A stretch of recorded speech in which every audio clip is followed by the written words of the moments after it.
আসসালামু আলাইকুম ইয়ার এখন হচ্ছে সকাল 8:45।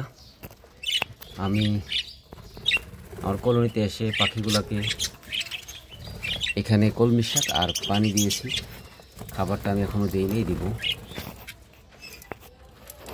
আমার এই কলোনিতে ভিউয়ার আসলে পাখির সংখ্যাটা একটু বেড়ে গেছে। আমি কয়েকটা ভিডিওতে বলছি আসলে এত পাখি এখানে আসলে রাখা যাবে না।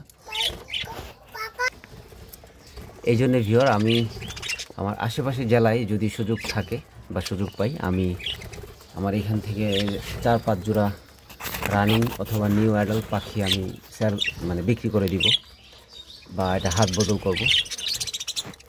যদি আসলে আমার আশেপাশের জেলায়, আমাদের লোকেশনটা হচ্ছে ব্রাহ্মণবাড়িয়াতে, যদি আমাদের আশেপাশে জেলায় কেউ থাকেন যে একসাথে 3 বা 4 জোড়া বা 5 জোড়া পাখি নেবেন, সেক্ষেত্রে আমাকে ইনবক্স করতে পারেন।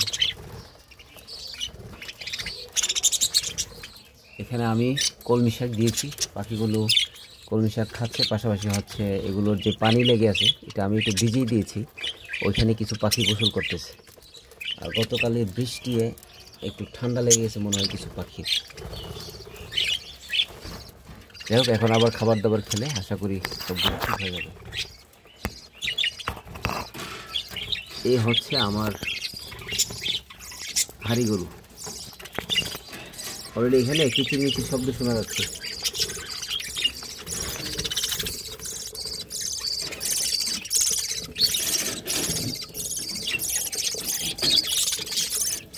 এখানে ভিউয়ার অনেকগুলো ছোটো ছোটো বাচ্চা মনে হয়, আর কিছু ডিম রয়েছে।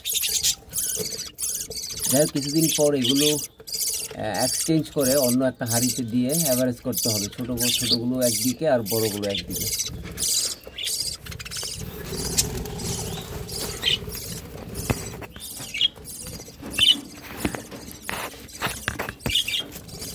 এইদিকে ভিউয়ার 2টা বেবি মোটামুটি ভালোভাবে বড় হচ্ছে, আরও একটা ডিম রয়েছে এদিকে।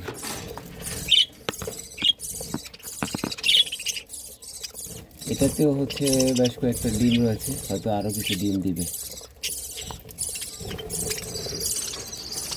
যাই হোক, আমি বেশি ডিস্টার্ব করবো না, আমি পাখিগুলোকে খাবার দেবো এখন। আর ওই পাশে কয়েকটা হারিয়ে আরও একটু দেখানোর চেষ্টা করবো।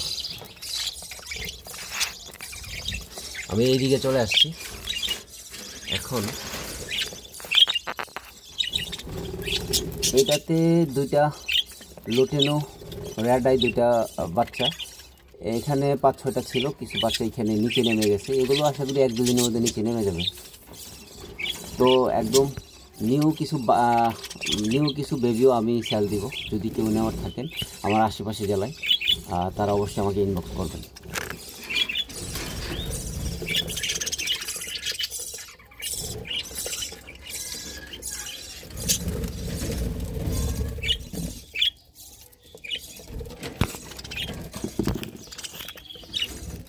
না, এটা তো কোনো ডিম বাচ্চা নেই, হয়তো পাখি যে বেবিগুলো ছিল এগুলো আমি করে নিয়েছি।